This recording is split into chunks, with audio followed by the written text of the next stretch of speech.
하나님의 말씀은 로마서 1장 4절 말씀 함께 봉독하겠습니다.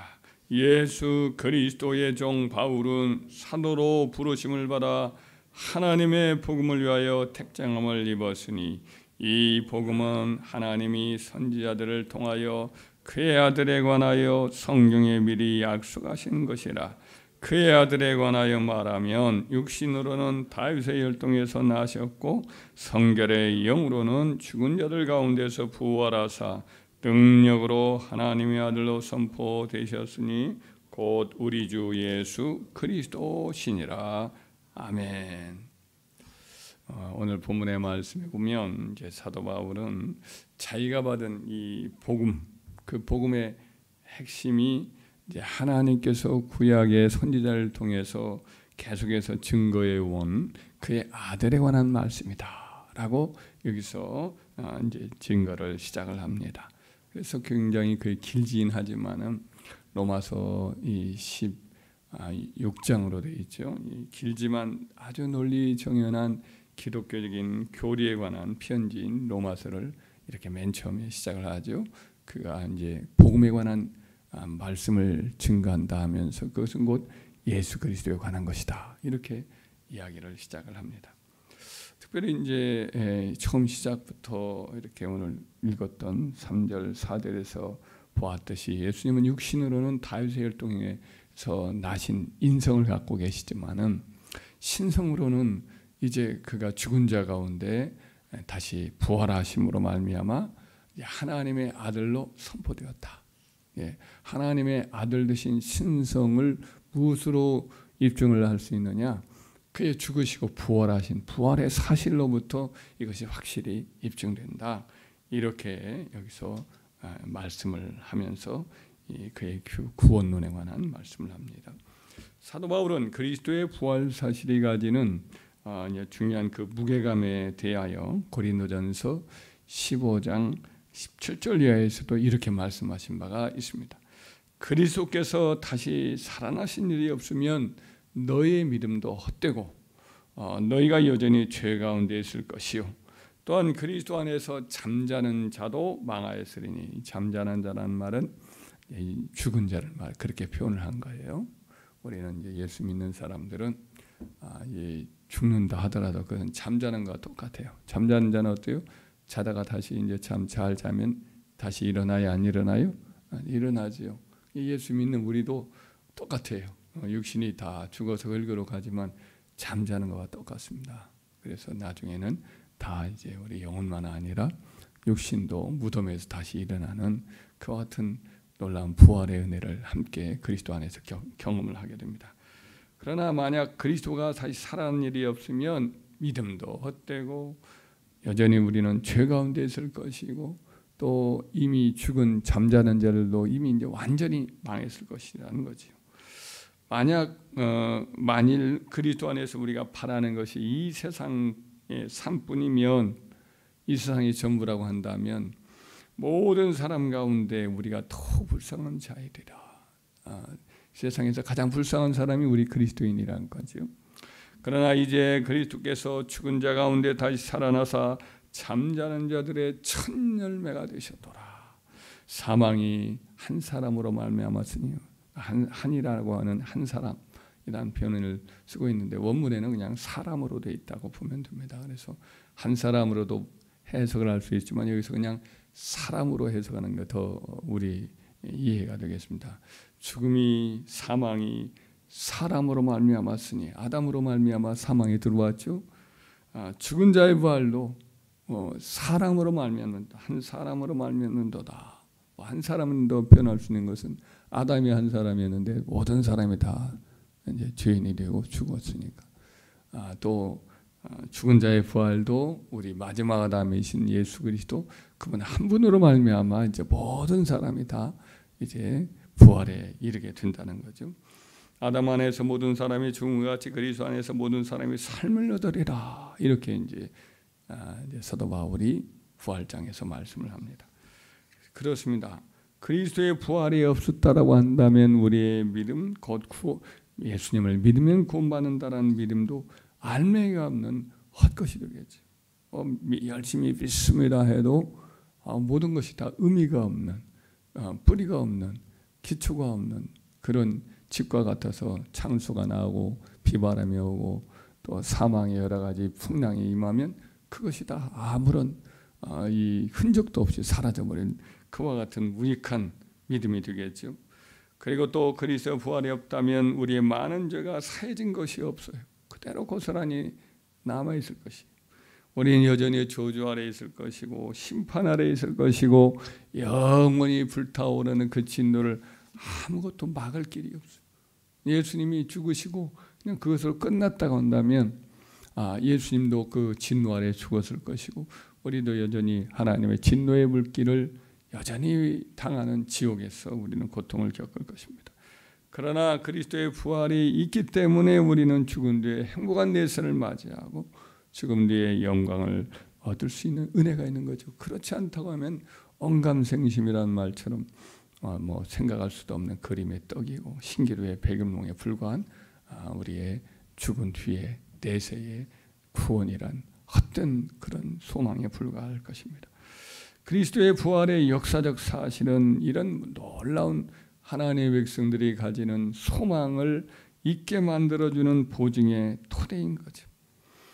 예수께서 친히 이르시기를 자기를 믿는 자는 심판도 없고 자기를 믿는 자들은 죄가 사해지고 자기를 믿는 자는 즉시 자원에 들어가고 자기와 함께 심을 감당한 자들은 장차 이스라엘 12지파를 다스리는 영광의 자리에 이렇게 앉게 되고 자기를 믿는 의인들은 해와 같이 빛나는 영광을 누린다. 이런 약속들이 찬란한 보석처럼 예수님의 말씀 안에 있었잖아요.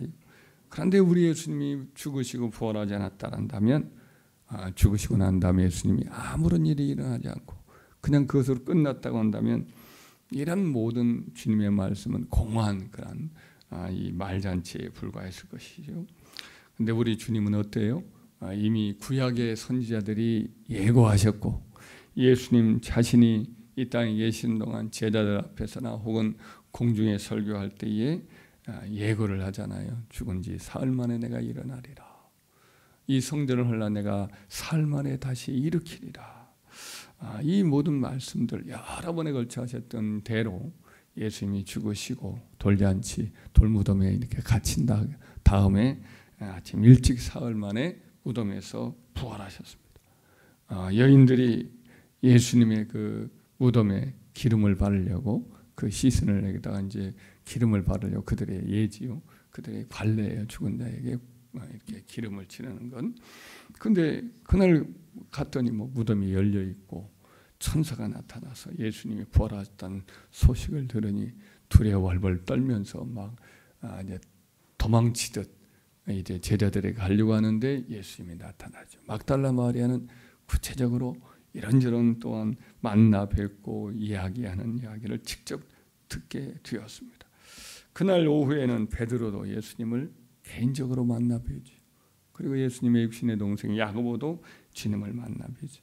또 부활하신 날 밤 제자들도 바로 예루살렘의 한 집에 그 다락방으로 보통은 생각을 합니다. 마가의 다락방에 예전에 그 성찬을 맨 처음 떼었던 그 다락방으로 대체로 학자들이 얘기하는 그 방에서 모여 있는데 부활하신 주님이 그 가운데 나타나시죠. 생선 한 토막을 달라고 제자들 보는 데서 직접 예수님이 먹는 것을 그들이 눈으로 보지요. 그 자리에 없었던 빌립도 제자 빌립도 일주일 후에 또 예수님을 다른 제자들과 함께 만나게 됩니다. 나중에는 갈릴리 어느 한 산에서 500명이나 되는 성도들이 다 보는 그 한가운데에 우리 예수님이 나타나셔서 예수님의 여러 당부의 말씀을 직접 듣지요. 그리고는 또 예루살렘에 오셔서 120명, 적어도 120명이 보는 앞에서 감람산에서 예수님이 제자들 앞에서 다 이렇게 승천하는 모습을 그들이 목격을 하게 됩니다. 그리고는 또 나중에 몇 년 안 되어서 사울이라고 하는 청년, 핍박했던 사울이라는 청년이 다메섹으로 가는 그 길 위에서 대낮인데 태양보다도 강렬한 영광 가운데 부활의 주님이 그에게 나타나셔서 그가 꼬꾸라지고 빛 가운데 예수님의 영광 중에 말씀하는 소리를 직접 듣고 나중에 3일 후에 다시 눈이 멀었다가 떠서 그 다음부터는 부활의 주님을 위해서 핍박자가 변해서 주님의 부활을 위해서 충성을 다하는 증인이 되잖아요. 그래서 예수님의 죽음과 부활의 모든 이 증인들은 그 이후에 목숨을 내걸고 주님은 부활하셨다 이렇게 증거하다가 순교하는 그와 같은 영광스러운 증인의 사명을 감당을 했습니다.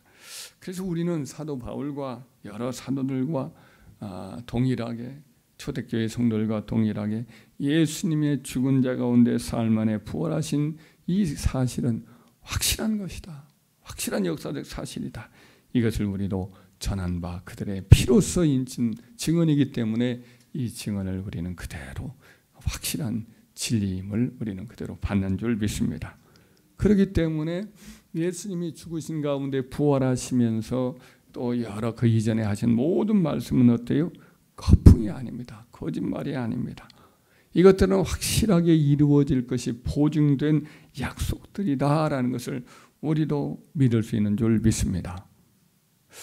예수님이 이 땅에 오셔서 사역하실 때 이와 같이 보이지 않는 것들이 확실하다.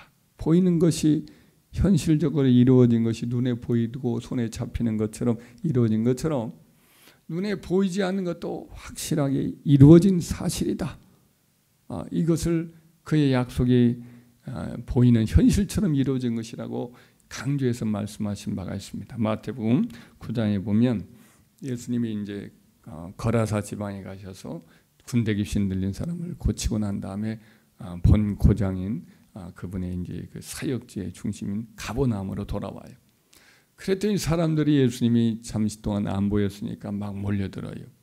그날 밤에 예수님이 한 집에 들어가 있는데 몰려들어서 너무나 많이 몰려들으니까 사람들 가운데 오고 갈 수가 없으니까 한 중풍병자를 예수님께 데려오려고 했던 여러 친구들이나 친척들이 어떻게 할 도리가 없으니까 뒤로 돌아가지고 지붕으로 올라가는 난간으로 올라가다 지붕으로 올라가요. 그래서 지붕을 뚫어요. 흙으로 되어 있으니까 지붕을 뚫어서 침 상태에 매여서 예수님에게 내려놔요. 참 대단한 사람들이죠. 그 지붕 뚫다가 자기들도 떨어질 수 있는데 그 어떻게든 예수님 앞에 그 중풍병 친구, 중풍병 이런 가족 친척을 이렇게 살려보겠다고 지붕을 뚫어가지고 예수님 앞에 내려온다. 예수님에게 고스란히 흙먼지들이 막 떨어지고 그랬을 텐데 우레를 무릅쓰고 그 아이 그 친구를 살리겠다고 그렇게 한 거죠. 예수님이 그들의 믿음을 보시고 마음에 감동하셔서 그 사람을 고쳐주시는데 맨 처음에 뭐라고 말하냐면 작은 자여 안심하라 내 죄사함을 받았느니라 그러는 거예요.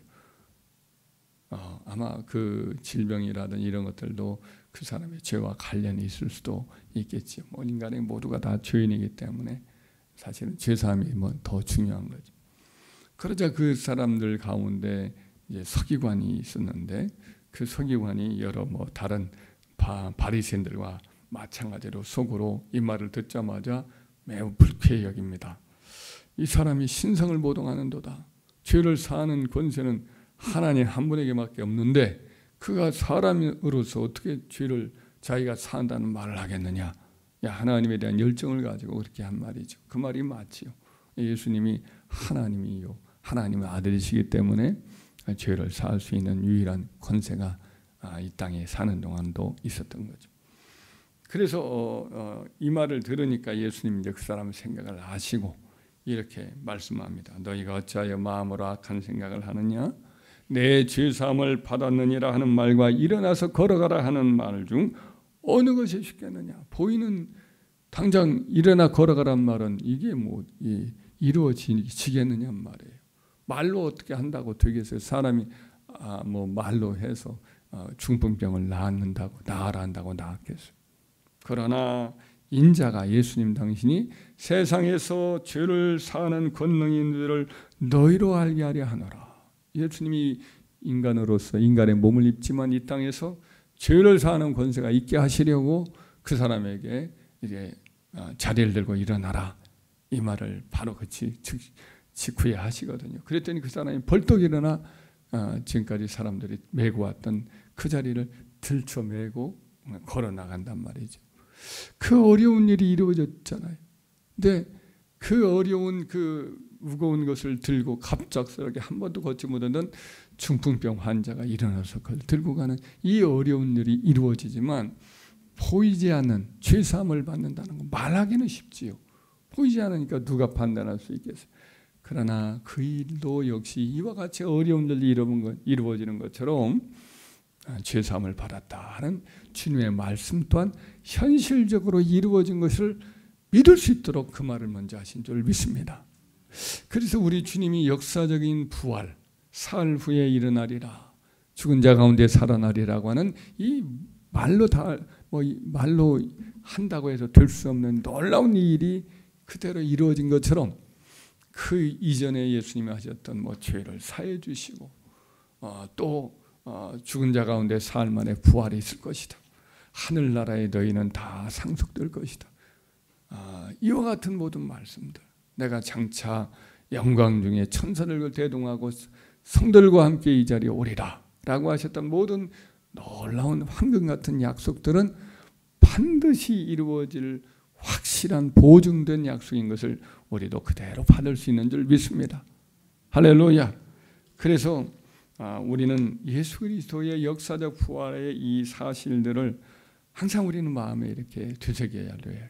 모든 축복들이 바로 예수님의 죽으심과 부활의 그 열쇠, 그 벽에 탁 친 잘 박힌 못에 걸려있는 많은 축복들이, 옛날에 헛간에 보면은 큰 대못들을 박아놨어요. 나무 같은 데 대못을 박아놨는데 거기에다 별걸 다 걷죠. 여러 가지 이제 흙 같은 것을 이렇게 많은 걸러서 내는 이제 그런 것들이 많이 있었어요. 옛날에는 이런 흙 같은 걸 이렇게 뭐라고 하는데 그런 것들이 많이 걸려져 있었죠. 예, 그래가지고 이것저것 막 걸어놔요. 곡괭이도 거기다 걸어놓을 때도 있고, 하여튼 큰 소쿠리 이런 것들 다 어떻게 해가지고 걸어놓는 경우가 많았어요. 근데 이와 같이 대못 하나가 하나 박히면 거기다 막 엄청 걸기도 많이 하거든요. 우리 인생의 많은 축복들, 은혜들, 장차 일어날 모든 약속들이 어디에 다 걸려있느냐? 예수 그리스도의 죽으심과 부활의 역사적 사실, 그 대못 거기에다 다 걸려있습니다. 대못이 확실하게 박혀있기 때문에 얼마든지 그 축복들이 다 걸려있어요. 그러나 이것이 없다고 한다면 걸어놓을 수가 없는 거죠. 그래서 우리는 우리의 모든 구원, 이 땅의 축복, 하나님이 함께 하시는 모든 은혜, 약속, 장차 일어날 모든 일들이 예수님의 죽으심과 부활의 역사적 사실에 대못에 다 걸려있다. 이것을 확실히 항상 기억하시기 바랍니다. 우리의 장차의 모든 축복들, 영원한 구원, 이 땅에서의 성령의 동행하신 약속들, 기도하면 응답 주시는 약속들, 주 예수의 이름으로 죄사함을 받는다는 축복들, 주 예수의 이름을 믿으면 예수님을 영접하면 구원받는다는 이 놀라운 약속들이 다 예수님이 죽으시고 부활하신 사실처럼 온전히 우리의 삶에 이루어진 약속임을 믿으시기를 주의 이름으로 축원합니다. 날마다 이 주님의 죽으심과 부활의 사실을 늘 묵상하면서 우리의 신앙이 이 터 위에 굳게 세워져 가기를 주의 이름으로 축원합니다.